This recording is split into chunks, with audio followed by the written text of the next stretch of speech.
this is John from PocketGame.biz. The game we're going to look at today is Dungeon Keeper. So it's a game that's been kind of controversial, I guess, in some people's eyes. It's a remake of an old PC franchise that was obviously a paid game, and that's been remade as a free-to-play game. For some of the fans of the original game, that's produced some ire, particularly in terms of the wait times it takes the times it takes to build things or dig things out in the game. Personally, I haven't had any problems with that at all. I've been playing the game since it came out, so that's kind of getting on for a year now, certainly kind of 10 months or so. So the real problem I have with the game is it loading. It tends to take a long time to load, but it seems to be not doing too badly today. So it gets to this stage where it loads 90%, then for some odd reason it has to almost this splash screen comes in, so I have to swipe the foolish imp to continue, but I guess that's a way of controlling their server costs, I suppose, seeing who's actually playing and not just loading up. So there we go. Oh, that's nice. I've ranked up my league. I don't know how I've done that. There we go. Let's put some music on. Okay, I've also been attacked, because we can see that my invader was sent packing, so my score went up by 47. So if I want to, I can see a replay of how he failed, but I'm not going to bother with that at the moment. So this is my base, so it's Dungeon Keeper, as in keeping with the original game. Basically, the point of it is to build a dungeon. So this is, as I said, I've been playing this for about 10 months now, so it's a fairly advanced dungeon, as you can see. And this is the heart of it, and then I've built these kind of storerooms for gold and stone, which are the main soft resources. So these are basically where I get some resources here. So that's just, you can see my gold and stone reserves going up there.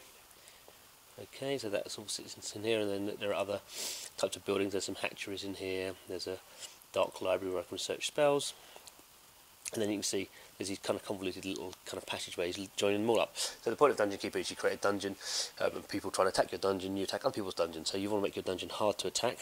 In terms of how the kind of game works, actually, so these soft currency points, these are where people can attack.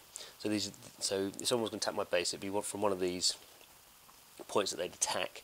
If they take over a room, they can then spawn troops within that room. So the starting point would be one of these, and then you can build into the base. So basically, what I've done here is these all have to be. There has to be a connection from all the storerooms into your base. That's the kind of basic kind of connection. So, but I've kind of spent a long time creating this kind of moat all the way around. So this is the only direct route in someone could go into from one of these.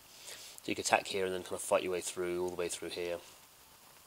You can see I've kind of built some heavy defences around here and some doors, and something's being upgraded here. One of these spike traps is being upgraded. Of course, this being again, there's lots of ways of doing stuff. So the other way you can, if you wanted to, you can see I've tried to build these stones with dots on. These are reinforced ones, so you kind of need bombs basically to break through. So someone could just kind of have a bomb and kind of put some bombs down and try and break in. And there's other ways of attacking bases, obviously. But this is I've tried to make my base as fortified as possible. You can see there's some other base stuff going on here. So I want to increase this gap from one stone to more. So I'm going to kind of reroute my corridor through there.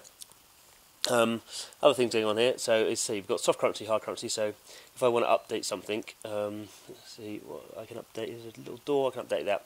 It's going to cost me 8 stone, so it's 8k stone to upgrade. So do that. In terms of the gold, that's basically what you use. See if I can upgrade something here. If I can train someone, so I can train one of my minions. I can train a troll up a level. So that's going to take some of my gold. Okay. Obviously there's a hard currency, so we look here. If I want to, I've got this is currency. I have spent money in the game, not a lot of money, about $10.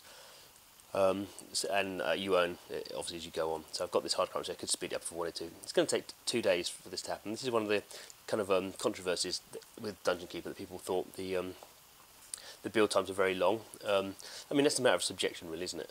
I think EA kind of suggested at launch that they probably could have tuned it better, but I've never really had a problem with playing a game and setting something going and coming back sometime later. So these are my imps. So this, in a sense, this is a kind of basic, as we see with Clash of Clans, a basic kind of base building type monetization.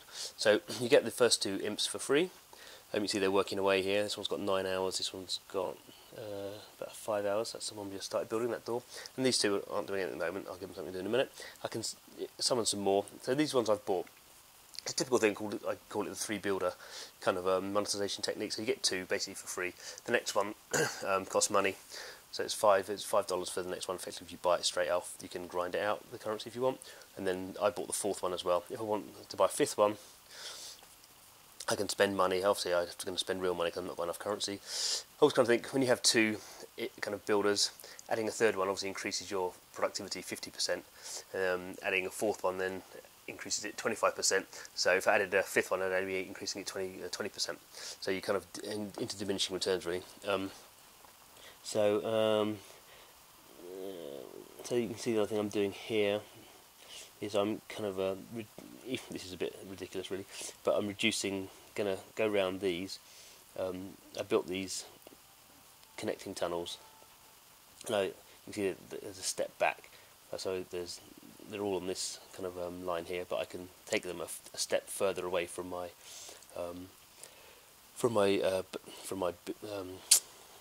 rooms if I want to. So I'm doing that there. But actually, I'm going to do this here. So I'm doing a new connection. I'm going to connect these up. So these are soft rocks. So these you build really quickly. These because I've already built these and refilled them in again. You have this process of pretty much. I could build some more traps really. But there's not most of these traps. I have to. I'm up to my limits. Is why they grayed out. But you can just fill dirt in, so you basically end up. The thing I really like about Dungeon Keeper is you kind of end up kind of building stuff out and then filling stuff in. So you can see these ones. Am I going to do that there? Actually, I'm not going to do that there, am I? So I'm going to take my route here. So build that one out 3 seconds. But now I'm going to build out this one. So this is not a soft rock. That's going to take 4 hours to build out. So another one here. So build that out. And then, so now you can see all my 4 imps are being used. There's an efficiency boost, which is just a cute little thing. You slap them around. Dungeon Keeper's always about kind of dark humour, and they're going to work twice as fast now for 4 hours. I guess it's kind of engagement retention thing. You might come back, you get a little push notification after 4 hours saying that they're not working as hard as they could do. So that's the kind of the base building side of it. So there is battle stuff. I can go and battle people. I've not really, in terms of this game, I've not really done very much of battling other people. I've just been involved in more kind of building my base, and that's kind of satisfied me. I think I've probably got some, because I leveled up, I've got a list, so I have achievement. Oh no, what was that then? So anyway, you see my achievements, and when I've completed these, I'm going to get some more of the hard currency. Yeah, I don't know what that's giving me a notification for then. Oh, not okay. I got promoted so I got 100. That's not too bad. And you can see if you want to buy some currency, we can go in here. Buy currency is pretty standard kind of setup. So the most expensive one is £70, it's $100. Cheapest one is £3. So what's that? That's $5. The more you spend, you kind of get a better kind of unit rate per dollar. It's trying to entice me with saying this one, the $20 one, is the most popular. Another kind of interesting thing of the game, you can't buy soft currency directly, but basically they use what I call a percentage fill system. So if I want to fill my capacity that I have, I can spend kind of currency, the hard currency, the gems, to do that. So I can fill it 100%, 50% or 25%. This is kind of something that kind of came in, was a vogue that came in really last year. I'm not really sure how popular it's been. I think it's quite confusing for people, and actually the rates you get, if you look into this, the rates you get depending on the capacity you've got in your in this case kind of gold storage or stone storage, can be very different. So I think it doesn't provide a great consumer transparency kind of process. You can see I've got loads of gold because I've not really been doing the battling side of the game. I've hardly got not got much stone because I've been doing quite a lot of the building side of the game. So anyway, so that's Dungeon Keeper. I mean, I think it's a game that's been kind of slightly kind of had a bad reputation for people who haven't really played it very much.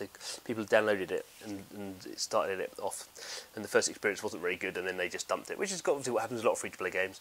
You know, normally you'd expect your kind of your one day retention to be, for a lot of games is less than 50%. So half the people who download a game never start it again, and for some games even less than that. So I think that's just a free to play situation. That's how it is. It does, I think, make you realise that I think there's a good game here.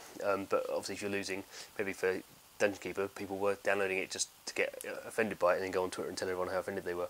But it does make you realise how the kind of the first kind of experiences, the first impressions, particularly in free-to-play games, which is just so frictionless, is very important. But I'm going to keep playing it because I'm enjoying it. So maybe we'll come back in a couple of months and we can see if my base has improved at all. So that's Dungeon Keeper.